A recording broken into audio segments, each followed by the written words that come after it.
Welcome back साथियों, आप सभी का स्वागत है आपके अपने प्यारे से चैनल SGTFC1 में।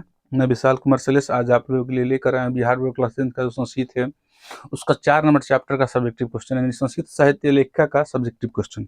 20 को बहुत ही जबरदस्त सब्जेक्टिव क्वेश्चन है, उसको आइए देखते हैं, ठीक है ना। बिल्कुल बन रही है वीडियो के साथ, स्किप नहीं करना है, ठीक है। चलिए देखते हैं यहाँ पर पहला प्रश्न सब्जेक्टिव में कह रहा है संस्कृत साहित्य में महिलाओं का क्या योगदान है, ठीक है ना। कह रहा है कि संस्कृत साहित्य के संवर्धन में पुरुषों के समान महिलाओं का भी महत्वपूर्ण योगदान है। वैदिक काल से लेकर आधुनिक काल तक ऋषिकाओं और लेखिकाओं ने अपनी रचनाओं से साहित्य को समृद्ध किया है, ठीक है ना। चलिए पहला प्रश्न था, अगला प्रश्न देखते हैं।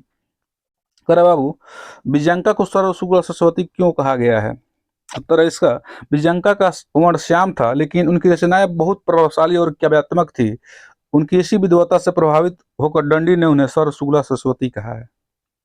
उसका अगला प्रश्न है 3 नंबर, वैदिक काल की प्रमुख ऋषिकाओं का नाम लिखें। ऋग्वेद में 24 और अथर्ववेद में 5 ऋषिकाओं का वर्णन है। प्रमुख ऋषिकाएं हैं यमी, अपाला, उर्वशी, इंद्राणी और उगामृणी। उसका अगला प्रश्न है बाबू, करे कि आधुनिक काल की प्रसिद्ध संस्कृत लेखिका कौन है। आधुनिक काल की सबसे प्रसिद्ध संस्कृत लेखिका पंडित क्षमाराव हैं। उन्होंने अपने पिता की जीवनी पर शंकर चरितम और गांधी दर्शन से प्रभावित होकर सत्यग्रह की तरह रचनाएं की, ठीक है ना। चलिए अगला प्रश्न देखते हैं। कह रहा है विजयनगर राज्य में संस्कृत साहित्य का क्या स्थान था। विजयनगर के राजाओं ने संस्कृत भाषा के संरक्षण के लिए बहुत प्रयास किए। उनके अंतःपुर यानी महल में भी कुशल संस्कृत लेखिकाएं थीं, जैसे गंगा देवी और तिरुमलांबा। 6 नंबर क्वेश्चन है, शंकर चंद्र की रचना किसने और क्यों की। शंकर चरितम की रचना पंडित क्षमाराव ने की थी। उन्होंने अपने पिता पंडित शंकर पांडुरंग पंडित की महान विद्वता और जीवन पर आधारित यह ग्रंथ लिखा था, ठीक है ना। चलिए अगला प्रश्न हम लोग का, मधुरा विजय महाकाव्य के बारे में लिखो। इसकी रचना 14वीं शताब्दी के में महारानी गंगा देवी ने की थी। इसमें उन्होंने अपने पति कंपन राय की मधुरा विजय की घटना का सुंदर वर्णन किया है, ठीक है ना। चलिए 18 में क्वेश्चन है, तिरुमलांबा ने किस ग्रंथ की रचना की। तिरुमलांबा ने वरदामिका पंडे नामक चंपू काव्य की रचना की। इसमें संस्कृत गद्य की छटा और सुंदर पद विन्यास देखने को मिलता है। चलिए अगला प्रश्न है, वर्तमान काल की किन्हीं 3 संस्कृत लेखिकाओं के नाम लिखें। वर्तमान काल की प्रमुख लेखिकाएं हैं पुष्पा दीक्षित, वनमाला भवालकर, दिलेश कुमारी मिश्र। चलिए अगला प्रश्न देखते हैं। करे बाबू, समाज रूपी गाड़ी कैसे चलती है। समाज रूपी गाड़ी पुरुषों और महिलाओं या नारियों के योग से, दोनों के सहयोग से चलती है। साहित्य में भी इन दोनों का समान महत्व है। बिजंका का काल समय क्या माना जाता है। बिजंका का काल 8वीं सदी का माना जाता है। इन्हें चालुक्य वंशीय राजा चंद्रादित्य की रानी माना जाता है, ठीक है ना। चलिए करेंगे, याज्ञवल्क्य ने अपनी पत्नी को किसकी शिक्षा दी। याज्ञवल्क्य ने अपनी पत्नी को आत्म तत्व की शिक्षा दी, जिससे मोक्ष प्राप्त किया जा सके। 13 नंबर क्वेश्चन है बाबू, पंडित क्षमाराव की प्रमुख कृतियां कौन कौन सी है। उनकी प्रमुख रचनाएं हैं सत्यग्रह, गीता, मीरा लहरी, कथा मुक्तावली, विचित्र परिचय यात्रा, ग्राम ज्योति, ठीक है ना। चलिए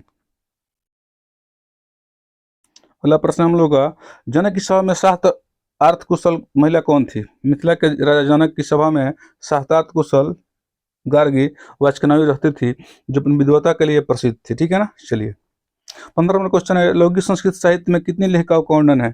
लौकिक संस्कृत साहित्य में लगभग 40 लेखिकाओं का 150 पद स्पष्ट रूप से इधर उधर मिलता है, प्राप्त होता है, ठीक है ना। चलिए करा उसके बाद, श्याम वर्ण की लेखिका कौन थी। विजंका को श्याम वर्ण की लेखिका माना जाता है, जिन्हें सरस्वती का अवतार कहा गया है, ठीक है ना। चलिए करे बाबू, गार्गी किसके दरबार में रहती थी। गार्गी राजा जनक के दरबार में रहती थी और वे अपनी विद्वता के कारण बड़े बड़े विद्वानों को साहतात में चुनौती देती थी। उसके बाद प्रश्न हम लोग का करे कि इस पाठ से हमें क्या शिक्षा मिलती है। मतलब संस्कृत साहित्य लेखिका शीर्षक पाठ से हमें क्या शिक्षा मिलती है। इस पाठ से शिक्षा मिलती है कि संस्कृत साहित्य के विकास में केवल पुरुषों का ही नहीं बल्कि महिलाओं का भी ऐतिहासिक और अद्वितीय योगदान रहा है।